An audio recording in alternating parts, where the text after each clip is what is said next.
So we got big news for Princess Cruise fans as the cruise line is rolling out some significant updates in addition to its popular Premier and Plus add-on packages, promising even more benefits and flexibility for your next cruise vacation.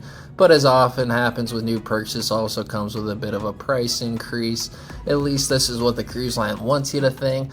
Personally, my thoughts are on this entire thing. I'm not surprised when you see Carnival completely just ripping off all of their loyal customers and increasing prices on them and changing the loyalty program and charging exuberant amounts for everything on board their private island. I'm not surprised Princess, which is a Carnival company cruise line, is also increasing their prices. Now they're going to revitalize it or remarket it as you're going to add new perks, but let's dive in to see what you actually get for what you're actually paying for in these huge packages. So starting with the Premier package, it will now include a fantastic new shore excursion credit, kind of like Norwegian does. The amount of credit you receive will depend on the length of your voyage though. For the longest cruises, which are 21 days and longer, you're going to get up to $300, which honestly, how many people are actually going on these cruises that are 21 days or longer? I guarantee it's maybe like 5% or less of the entire cruising population of Princess. I guess Princess in general is catered towards people who take longer sailings, so it kind of makes sense. But for 3 weeks on board a cruise ship, that's only $100 a week. So that's basically what you're going to see here for the rest of them as well. For sailings between 10 and 20 days, it's $200 credit. And for cruises from 6 to 9 days, you'll receive $100 credit. So if it's 5 nights or less, you don't get anything for your shore excursions, which makes sense because honestly, I guarantee like 75% of the people who go on Princess is probably taking a week-long cruise. Honestly, I don't know the entire spectrum of Princess passengers, but I know they cater towards people who prefer the destinations a lot longer, so I assume they are taking these longer sailings. But for the Premier package only giving you that much shore excursion credit, if you break down even $100 credit, you're not gonna spread that across more than one excursion.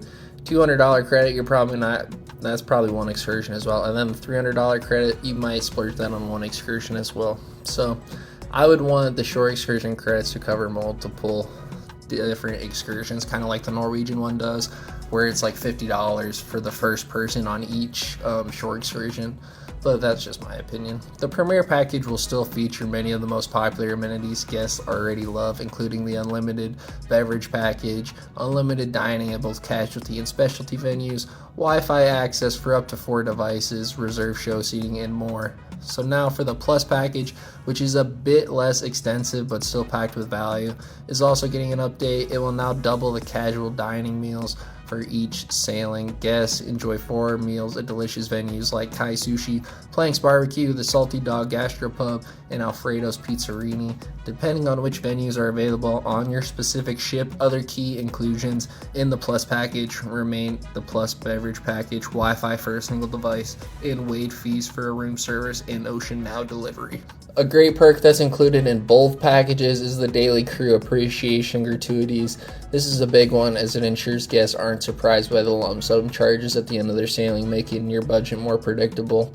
But honestly, you can just prepay these on most other cruise lines, or they're already baked into the price, so I don't really see this as an advantage at all.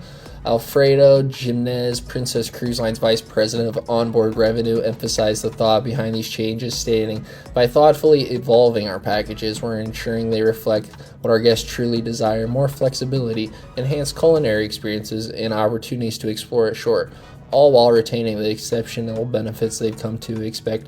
Ultimately, it's about delivering an even more rewarding and personalized vacation experience." So let me just translate this for you. They're basically giving you scraps so you're not upset about these price hikes. So let's get into the actual brass tacks of what this is going to cost you. The prices for both packages have indeed increased, as the Premier package is going up by $10 per person per day.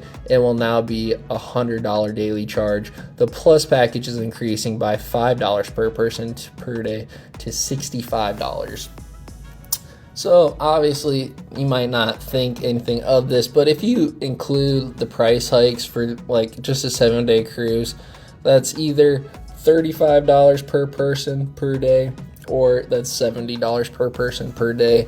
And so all you're getting for the $35 extra dollars is the extra casual dining meals, and then for the extra, what did I say, $100 per day. It's over seven, so that would be $70. Sorry, $70. You're getting your shore excursion credit of $100. So technically, you're up $30. But then if you do the per person per day, so basically you're always getting money on the premier package, which is nice.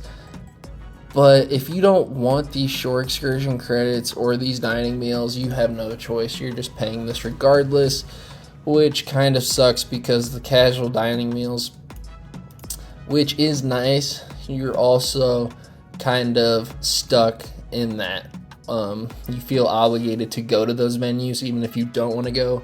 Personally, I like to have the different choices, but either way, it's important to note that the onboard, the new Sphere class ships, which is the Sun Princess and the Star Princess, the rates will even be higher, $5 more per day for each package, which means $105 per person per day for the Premier package and $70 per person per day for the Plus package. The higher cost reflects the even greater number of options and experiences available on board these newer, larger ships throughout Princess's fleet. These prices are pre-cruise purchases and, as always, are subject to change. However, Princess emphasizes that when you combine all the included amenities, the savings for guests who offer these packages can be as high as 50 to 70% compared to purchasing all these different amenities separately, which is obviously what you would hope for. If I'm buying more stuff, I want it to be cheaper than me buying individually, so don't really see the huge great point in that. The updated Princess Premier and Princess Plus packages will be available for sale starting Tuesday, July 22nd, 2025 for voyages sailing in 2026 and later. This applies to cruises everywhere Princess sails, so it looks like it is happening very quickly. Like I've said throughout the video, it's great if that's exactly what you wanted. It just sucks if that's not what you wanted. And personally, when I go cruising, I like flexibility without being forced to do what the cruise line wants me to do.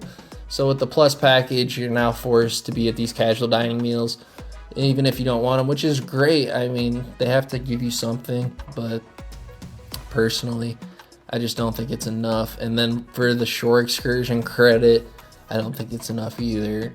So basically, you're getting a couple bucks out of the shore excursion, and then they're banking on people not taking shore excursions, I guess.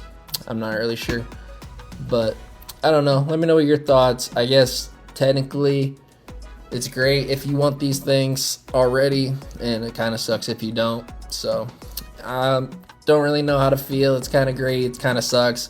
You kind of expect it after everything Carnival's done in their Carnival company. I just hate the way Carnival and all of these companies under Carnival are taking the direction of their cruise lines. Anyways, let me know what you think. Thanks for watching this long. I appreciate it, and I'll see you in the next one.